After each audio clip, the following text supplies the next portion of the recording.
اللہ سبحانہ و تعالیٰ کو حیا آتی ہے جب کہ ایک انسان ہاتھ اٹھاتا ہے اس کی طرف، اور اللہ کو حیا آتی کہ اس کو میں ایمٹی اور ڈس اپوائنٹڈ جو ہے وہ لوٹا دوں۔ اس نے خوبصورت انسان شکل و صورت والا بنا دیا، اور اس کے باوجود نہ اللہ کی قدر کی، نہ رسول اللہ کی قدر کی، نہ کتاب اللہ کی قدر کی، نہ اپنے انسان ہونے کی حیا کی، نہ مسلمان ہونے کی حیا کی۔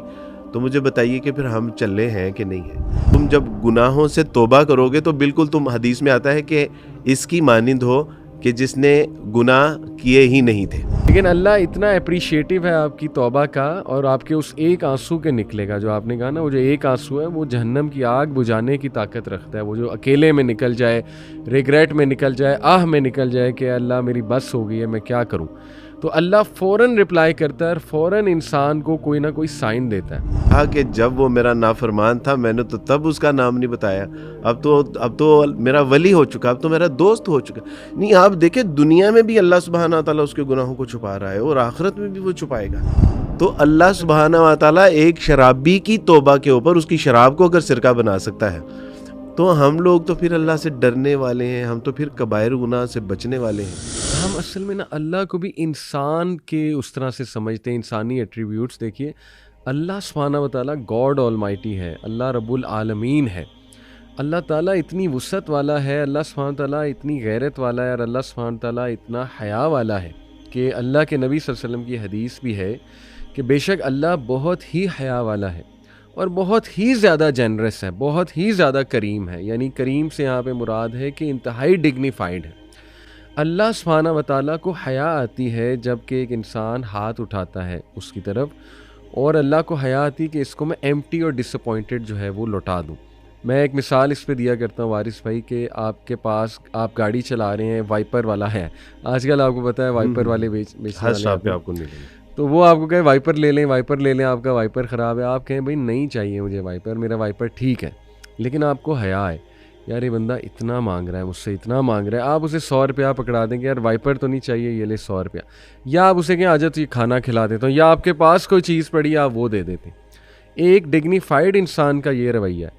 تو رب العالمین جس کو کچھ دینے سے اس کی شان میں ایک ذرہ برابر بھی کمی نہیں آنے والی، تو وہ کیوں آپ کو معاف نہیں کرے گا، وہ کیوں آپ کو ایمٹی ہینڈ لٹائے گا؟ یہ ہے دس از دا پوائنٹ ٹو تھنک۔ اور جب کہ اس کا نقصان بھی کچھ نہیں ہوا ہے، کیونکہ اللہ الغنی ہے، اللہ الصمد ہے، تو اللہ کہہ رہا ہے کہ بھئی نقصان بھی تم نے اپنا کیا ہے، تو میرے سے جب معافی مانگو گے میں کیوں نہیں تمہیں معاف کروں گا۔ جیسے وہ آپ اکثر جھلیا کا ورڈ استعمال کرتے ہیں، تو میرے خیال وہ تو یہاں پہ فٹ ہوتا ہے۔ بالکل صحیح بات ہے۔ آپ دیکھیں نا، یعنی احمد اکثر کہتا ہے کہ عبدالواسط جلے کا لفظ بہت استعمال کرتے ہیں، تو احمد سے کہہ رہا تھا کہ احمد کسی دن میں تمہیں بتاؤں گا کہ جلا میں کیوں بولتا ہوں۔ یعنی جس کو اللہ سبحانہ و تعالیٰ رب العالمین، جو کائنات کے خالق بھی ہیں، مالک بھی ہیں، رازق بھی ہیں، وہ اللہ سبحانہ و تعالیٰ نے ہمیں نبی علیہ الصلوۃ والسلام کا امتی بھی بنا دیا۔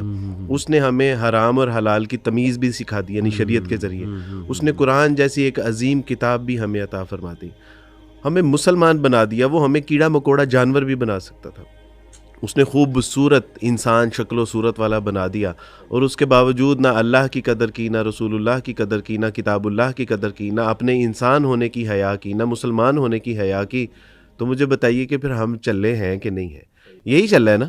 اور وہ ابھی آپ بات کر رہے تھے اللہ سبحانہ، وہ پھر یہ نہیں کہتا، یعنی اللہ سبحانہ و تعالیٰ تو ارشاد فرما رہے ہیں کہ تم جب گناہوں سے توبہ کرو گے تو بالکل تم، حدیث میں آتا ہے کہ اس کی مانند ہو کہ جس نے گناہ کیے ہی نہیں تھے۔ یعنی ایک ہم نے بات کی کہ وہ توبہ کر لے، توبہ قبول کر لیتا ہے، توبہ کو نیکیوں سے بدل دیتا ہے گناہوں کو، اور پھر یہ کہ تم ایسے شخص کی مانند بن جاتے ہو کہ جس نے کبھی گناہ کیا ہی نہیں تھا۔ علی بھائی، ایک بڑی خوبصورت حدیث کہ اللہ سبحانہ و تعالیٰ میری اور آپ کی توبہ سے خوش کتنا ہوتا ہے۔ رسول اللہ صلی اللہ علیہ وسلم فرمایا کہ ایک ایسا شخص کہ جو صحرا میں تھا، اس کا اونٹ تھا، اس کے اوپر زادِ راہ تھا، اور وہ کھو گیا، بس وہ اپنے مرنے کا انتظار کر رہا تھا۔ آنکھ لگی، آنکھ کھول کے جب آنکھ کھلتی ہے تو وہ دیکھتا ہے کہ اس کا اونٹ اس کے جو ہے وہ زادِ راہ کے سمیت سامنے کھڑا ہے۔ تو وہ شخص اتنا خوش ہوتا ہے، اور اس خوشی میں ایک بے ترتیب اور غلط الفاظ بول دیتا ہے، اور وہ کہتا ہے کہ اللہم انت عبدی وانا ربک، اے اللہ تو میرا بندہ اور میں تیرا رب. یعنی وہ خوشی میں اس قدر جو ہے وہ بھاولا ہو جاتا ہے کہ وہ اللہ سبحانہ و تعالیٰ کو اپنا بندہ اور اپنے آپ کو اللہ کا رب کہتا ہے. رسول اللہ صلی اللہ علیہ وسلم نے یہ بات بیان کر کے فرمایا کہ جب کوئی شخص توبہ کرتا ہے تو تمہارا رب اس بندے سے بھی زیادہ خوش ہوتا ہے. نہیں آپ تصور کریں کہ اس کی خوشی کا کیا، یعنی اس بندے کی خوشی کا کیا مقام ہے. تو اللہ سبحانہ و تعالیٰ کے رسول صلی اللہ علیہ وسلم فرمایا کہ تمہارا رب اس بندے سے بھی زیادہ خوش ہوتا ہے.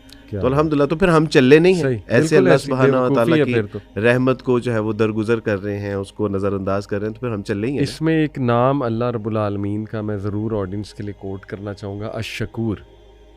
الشکور کا معنی ہے دا پرفیکٹ اپریشیٹر، پرفیکٹ انداز سے اپریشیٹ کرنے والا، آپ کی ایفرٹ کو ایکنالج کرنے والا، آپ کی ایفرٹس کی قدر کرنے والا، اور جو بہت بہت بہت بہت چھوٹے عمل کا بہت بڑا صلہ دے دے، وہ ہے الشکور. اور قرآن میں اس کی بے شمار مثالیں بھی ہمیں ملتی ہیں. مثال کے طور پہ سورہ یاسین میں ایک شخص کا ذکر ہے نا کہ وہ اس نے بس آ کر اتنا کہا کہ اے لوگوں ان کی بات سنو، مرسلین کی بات سنو. تو وہ جب اس کو مار دیا گیا تو اس کو جب جنت میں اللہ نے داخل کیا کہ لدخل الجنہ، تو اس نے کہا کہ ہائے کاش میری قوم کو پتہ لگ جائے کہ میرے رب نے کتنی چھوٹی سی بات میں مجھے کیا دے دیا.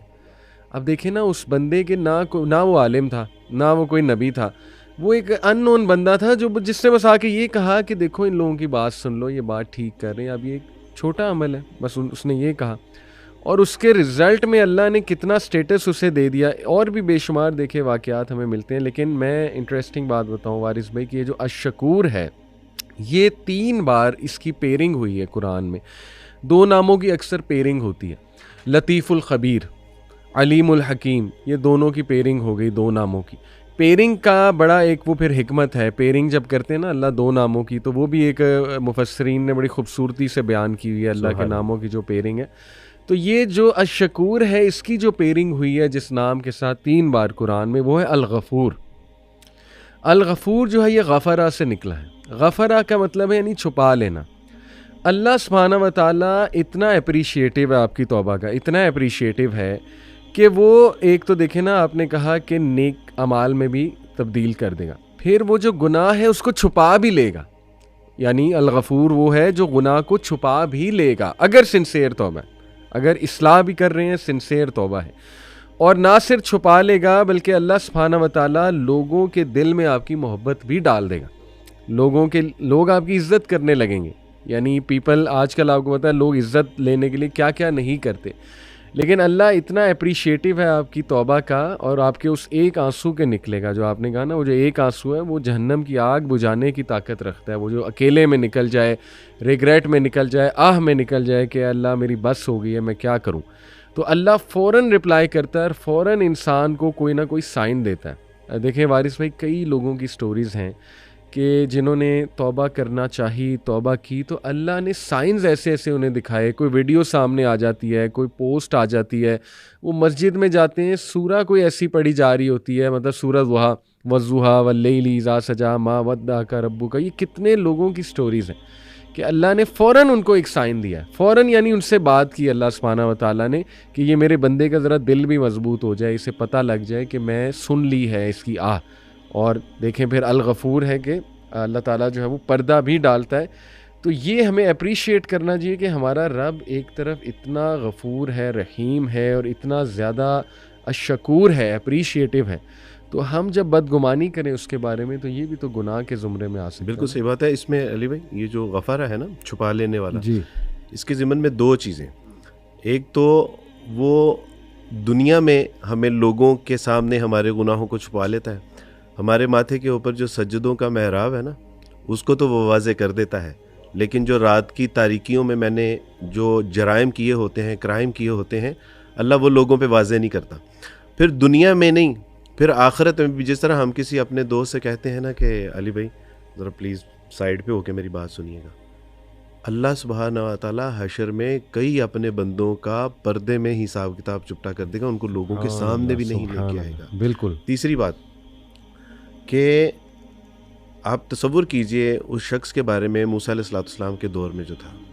اللہ سبحانہ و تعالیٰ نے کہا کہ موسیٰ آپ نے متعدد بار دعا کی ہے بارش کی لیکن میں بارش نہیں برساؤں گا کیونکہ آپ کی قوم میں ایک ایسا بدبخت شخص ہے کہ جو مسلسل میری نافرمانی میں ہے. جب تک وہ یہاں سے نکلے گا نہیں میں آپ کے یہاں بارش نہیں برساؤں گا. موسیٰ علیہ السلام نے اعلان کیا کہ جو اللہ سبحانہ و تعالیٰ کا نافرمان اور بدبخت شخص ہے نا وہ یہاں سے نکل جائے. Get out from here. اپنی وجہ سے پوری قوم کو پیاس میں مبتلا نہ کرے. اب یہ انہوں نے اعلان کیا تو وہ جو شخص تھا اس نے دل ہی دل میں اللہ سبحانہ و تعالیٰ سے دعا کی کہ اللہ ساری زندگی تو روٹیاں کھلاتا رہا ہے مجھے, ساری زندگی تو من و سلوہ بھی کھلاتا رہا, اللہ بارش کو یعنی ہمارے سروں کے اوپر بادل کا سایہ بھی رکھا, ریگستان میں ہمارے لیے گل و گلزار کر دیے. اللہ آج میرا پردہ رکھ لیجیے, آپ کی مہربانی, میں نکلوں گا نا. اور بات کیا ہو رہی ہے کہ اللہ میرا اگر پردہ ہٹ گیا نا تو لوگ مجھے لان تان کریں گے. اب بھی اللہ سے نہیں ہے صلح, اپنی حیا آ رہی ہے, اپنی عزت کی پرواہ ہے. ابھی اتنی بات ہوئی تو بارش ہوئی, اللہ سبحانہ و تعالیٰ سے موسیٰ نے کہا کہ اللہ سبحانہ و تعالیٰ جی آپ تو کہہ رہے تھے کہ میں نہیں برساؤں گا. کہا کہ موسیٰ بس وہ صلح ہوگی. کہا کہ اللہ اس کا نام, کہا کہ جب وہ میرا نافرمان تھا میں نے تو تب اس کا نام نہیں بتایا, اب تو میرا ولی ہو چکا, اب تو میرا دوست ہو چکا. نہیں آپ دیکھیں دنیا میں بھی اللہ سبحانہ و تعالیٰ اس کے گناہوں کو چھپا رہا ہے اور آخرت میں بھی وہ چھپائے گا. تو یہ ہے ہمارا حال. اللہ اور آپ اس کی اصل میں نا ہم نے اللہ سبحانہ و تعالیٰ کی محبت کو نا سمجھا ہی نہیں ہے. اس کی محبت کا نا ایک واقعہ آپ سے عرض کرتا ہوں. ایک شخص کے جس کے ہاں بڑا شدید تر وہ اللہ سبحانہ و تعالیٰ کی نافرمانی میں مبتلا, اور سامنے دیکھتا ہے کہ اس جو شہر میں تھا, جس علاقے میں تھا, اس کا حکمران جو کہ بڑا سخت مزاج تھا, لیکن سخت مزاج شریعت کے حوالے سے, اس کی امپلیمنٹیشن کے حوالے سے. اور سامنے سے وہ جب نظر آیا تو اس کے ہاتھ میں شراب کی بوتل تھی, اور اس نے دعا کی کہ اللہ آج میں مارا گیا, اللہ سبحانہ و تعالیٰ اس نے اگر مجھے پکڑ لیا نا تو یہ مجھے نہیں چھوڑے گا. اللہ سبحانہ و تعالیٰ جی اللہ میں آپ سے وعدہ کرتا ہوں کہ آج اگر آپ نے مجھے آج اس مشکل مرحلے سے نکال لیا, آئندہ کے بعد میں سچی توبہ کر لوں گا, میں کبھی نہیں اس طرح کروں گا. اور پکڑا گیا وہ شخص, پکڑا گیا. جب اس کی بوتل سے اس نے دیکھا کہ یہ کیا ہے اور یہ خاموش رہا, تو جب بوتل دیکھی تو اس کے اندر سرکہ تھا. تو اللہ سبحانہ و تعالیٰ ایک شرابی کی توبہ کے اوپر اس کی شراب کو اگر سرکہ بنا سکتا ہے تو ہم لوگ تو پھر اللہ سے ڈرنے والے ہیں, ہم تو پھر کبائر گناہ سے بچنے والے ہیں. یعنی جو ہماری مائیں بہنیں بیٹیاں ہیں, ہمارے نوجوان اسکول کالج یونیورسٹیوں کے اندر جو پڑھتے ہیں رہنے والے ہیں, آپ تصور کریں کہ وہ تو اس سے کہیں یعنی اللہ سبحانہ و تعالیٰ سے زیادہ محبت کرنے والے ہوتے ہیں. تو ہم نے اصل میں نا اللہ سبحانہ و تعالیٰ کو جو ہے نا وہ بڑا انڈر ایسٹیمیٹ کیا.